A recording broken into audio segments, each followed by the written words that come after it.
सोना बेना तो इनके जैसा 100 ठो भागा हो तो 10 ठो ये, बाकी 90 बेकार है। मैट्रिक पास कर दिया, ले रहे हैं क्या?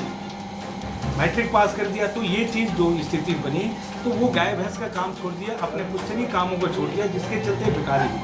ठीक है, शिक्षा एकदम सबों का एक कर्तव्य बनता है कि राष्ट्रीय हित में, देश के हित में सोचते हुए अपने परिवार को ऊंचा रखें, तभी इस जगह पर हम जाएं। अपने पुराने कर्तव्य को पालन अवश्य करें। उसमें और हम ही लोग घर में रहते तो हम लोगों से भी बेरोजगार हुआ, हम लोगों में भी बहुत बार बेरोजगार हुआ।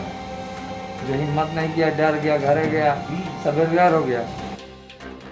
कर्फ्यू लगा 22 तारीख से लेकर, उसके बाद दीप जलाओ का अभियान हुआ।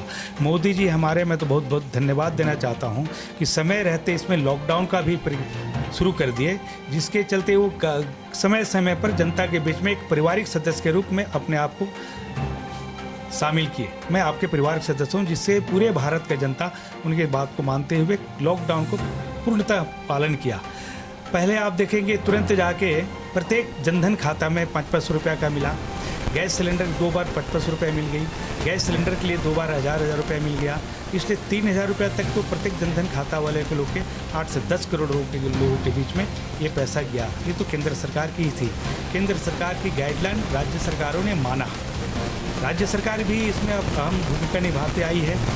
हमेशा हेमंत सोरेन जी कहते हैं, मैं तो केंद्र के बोलता हूँ पैसे दो। यहाँ बाहरी मजदूरों को, प्रवासी मजदूरों को लाने की बात हुई, तब सबसे पहला ट्रेन का काम केंद्र सरकार ने झारखंड में भेजने का काम किया। आपकी तैयारी नहीं थी, इसलिए ज़्यादा संख्या में ट्रेन नहीं आई, और उसका दोषारोपण केंद्र सरकार को देना न्यायोचित बात नहीं। देखिए, मुख्यमंत्री जी अनर्गल आरोप लगा रहे हैं। राज्य के हिस्से का जो बैंक का शेयर है वो भी समय पर केंद्र सरकार ने उन्हें पहुंचा दिया, और वो भी जो आकलन है वो वर्तमान वर्ष पर नहीं करके पिछले वर्ष का जो बजट था उसके आधार पर किया गया। केंद्र पूरी कोशिश कर रहा है कि राज्य को कोई दिक्कत नहीं हो। जनधन के सभी खातों में करीब 70 लाख खातों में 500 रुपये पहुँचा दिए गए। इसके अतिरिक्त किसानों को प्रोत्साहन राशि दी गई केंद्र सरकार के द्वारा सीधे तौर पे। इसके अतिरिक्त केंद्र सरकार ने 20 लाख करोड़ का आर्थिक पैकेज दिया है, जिसका झारखंड को भी लाभ मिलेगा। तो इस तरीके से झारखंड के लिए लगातार केंद्र सरकार प्रयास कर रहा है, झारखंड के लिए पूरे मदद करने का कोरोना काल में। तो उसके बावजूद मुख्यमंत्री इस तरीके का अगर आरोप लगाते हैं तो हम इसे सिर्फ राजनीति, इसके अतिरिक्त कुछ नहीं मानते। जब टूटती है आस, जब थकती है सांस, जब रूठते हैं अपने, मुंह मोड़ता है जमाना, जब अंगड़ाई लेता है संकल्प, फिर बनती है कहानी, बनते हैं अनमिट निशान।